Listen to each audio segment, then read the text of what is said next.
Bom dia, pessoal. Graça e paz em nome de Jesus. Tudo bem com vocês? Hoje o vídeo é sobre uma breve introdução ao livro de Gênesis e depois iniciaremos o estudo sobre os capítulos.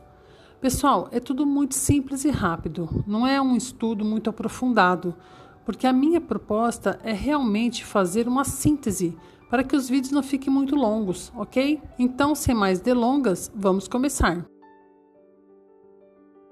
O nome Gênesis significa começo, origem, nascimento, criação.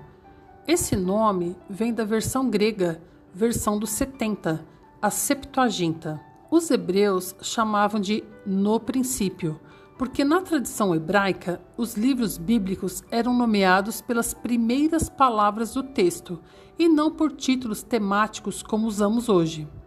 O livro de Gênesis é a introdução de toda a Bíblia. É conhecido como o livro dos princípios, pois relata o início de todas as coisas, a criação do mundo, a origem do ser humano, a entrada do pecado, a promessa de redenção e o começo do povo escolhido por Deus. O tema geral do livro é o princípio de todas as coisas, porém, sua mensagem central mostra que Deus inicia o plano de redenção ao escolher para si um povo por meio do qual cumpriria seus propósitos. Deus criou e sustenta todas as coisas pela palavra do seu poder. Tudo foi feito por meio do Verbo, e o Verbo se fez carne e habitou entre nós. Deus liberou a palavra e Jesus executou. Agora vamos falar sobre o autor desse livro. Segundo a tradição judaica, Moisés foi quem escreveu. O livro ele abrange um período muito longo. Adão 4.000 anos antes de Cristo e Moisés 1.500 anos antes de Cristo.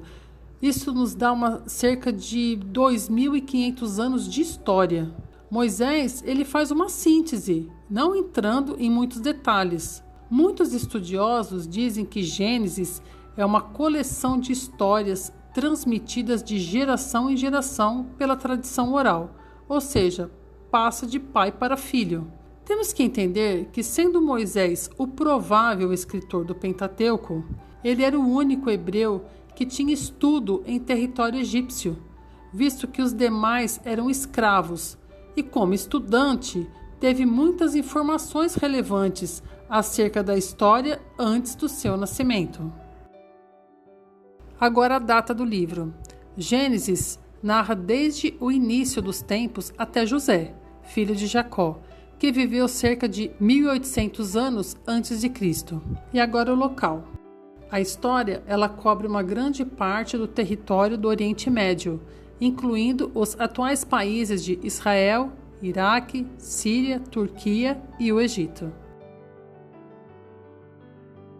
Pessoal, esse estudo que eu estou fazendo, ele está sendo baseado no livro O Pentateuco, de Paulo Hoff, e também de um curso de teologia que eu fiz na minha igreja.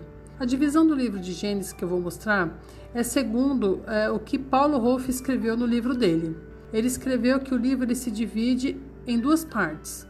A primeira parte é a história primitiva, que é dos capítulos 1 ao capítulo 11. A parte da criação é capítulo 1 e capítulo 2. A queda e suas consequências, capítulo 3 e capítulo 4. O dilúvio, dos capítulos 5 a 9.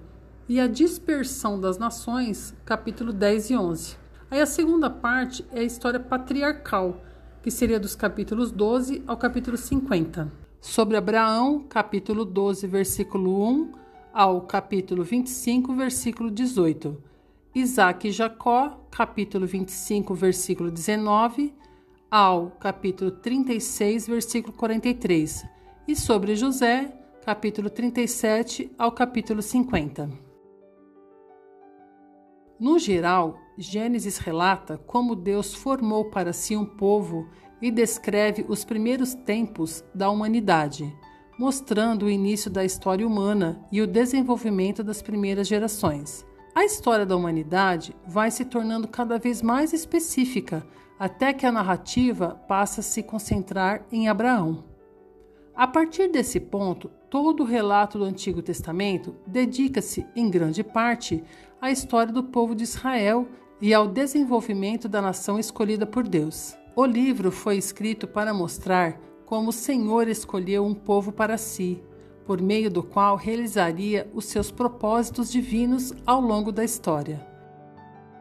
Deus chamou Abraão, estabeleceu com ele uma aliança e prometeu multiplicar a sua descendência, até que se tornasse uma grande nação, a qual seria colocada na terra de Canaã.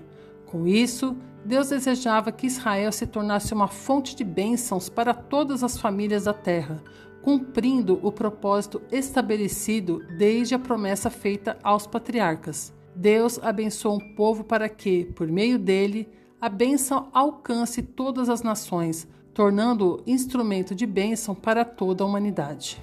Então é isso, pessoal. Eu espero que vocês tenham gostado. Um grande abraço e que Deus os abençoe. Até mais!